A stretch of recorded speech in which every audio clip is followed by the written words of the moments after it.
Greetings and salutation to the panel and all those present in our forum. My name is Wasim Aiman bin Jalani and I will be your moderator for today. We have ourselves a respectful panel of guests for today's discussion. Please introduce yourself. Thank you, Fazim. My name is Muhammad Nur Shairan bin Muhammad, and I will be representing the SRC Ministry. Hello, everyone. I'm Kimberly George, owner of the Green Core Company. Greetings. I am Nurima Suzira binti Muhammad Johari, and I am representing the Health Ministry. Good day, I am Nazafira binti Nazafir Afran, Principal of SK St. David. Thank you, Moderator. I'm Melissa Leong Hui Ting, and I'm the National Police Chief. Alright, now that we have introduced ourselves, we can begin with our forum. Firstly, I would like to preface by saying that we should always discuss civilly and remember to always respect each other's opinion. So leadership is action, not position. Alright, my first question, which is, what do you all think of this claim? Why don't we start with you, Mr. Shahiran?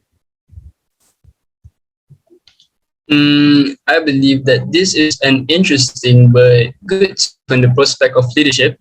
Many tend to forget that it can be challenging to manage and direct an organization or even a team, no matter how large or small. How do our other panel members think? All right. I like to agree with you on that one. Aside from the difficulties, I do think the quote wants to impart the wisdom that leadership is a responsibility instead of a privilege. I second this notion. In addition to this, we can all agree that when the opposite happens, people assume that leadership itself is mostly authoritarian. Unfortunately, there are those in this position that take advantage of their rank and extort those deemed as subordinates. Yeah, as someone who is dedicated to nurturing future leaders, I believe it is equally important to note that it comes with both skill and knowledge. The criteria for leadership will always require potential candidates to own these characteristics in order to understand what exactly they are signing up for. I found everyone's take very profound. We all can relate to how crucial our capabilities are with our levels, right? With the advancement of society now, especially, we should be the beacon for new generation of leaders. This involves becoming examples for our community and helping each other. Alright, thank you very much for answering my first question. Those are all very insightful. Now then, why do you all think authority is often feared rather than respected?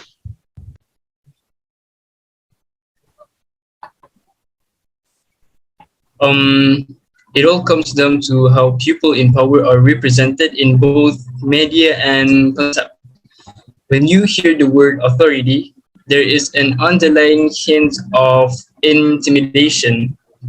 This is due to how we as humans are fascinated by the proverbial setting of how leadership is displayed, which is to herd a group solely with the unbalanced power given. Okay. It's interesting that you have mentioned the presence of power imbalance, Mr. Shahiran. For me personally, do think it should be contemplated on truly the idea that should one person have all this control over so many people, in a perfect world, this will go as one would ideally expect it to go, with the person in power managing and moderating fairly.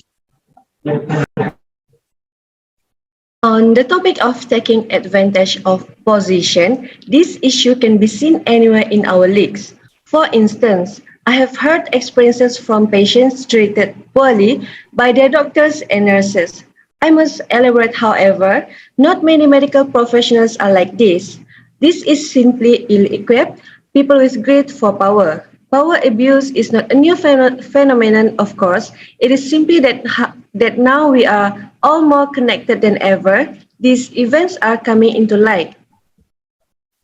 On the other hand, we can say that the habit of idolizing can come into play as well.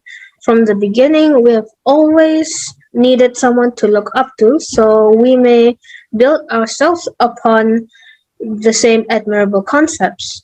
The issue here is that we are all different as human beings. Our minds and personalities vary along with whatever abilities that and potentials that we own. Therefore, it isn't fair for any leader to set such a uniform standard for the ones that they are managing in order to live up to his or her own expectations. What do you think, Miss Melissa? Absolutely. Not even all leaders will have the same disposition and numbers of abilities. Therefore, we should not limit the people we guide to unreasonable standard, allowing them to seek advice from us, giving them the opportunity to showcase what they can do as a collective is crucial in developing society. Herd mentality is what we must disperse them from using in such cases.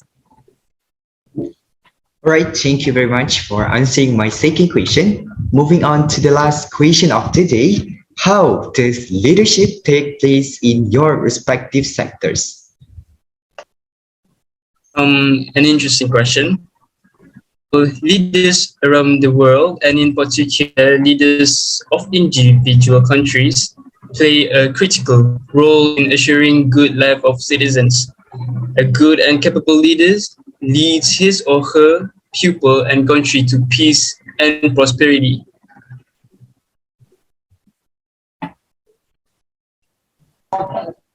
Okay, thank you for that great question, Mr. Moderator.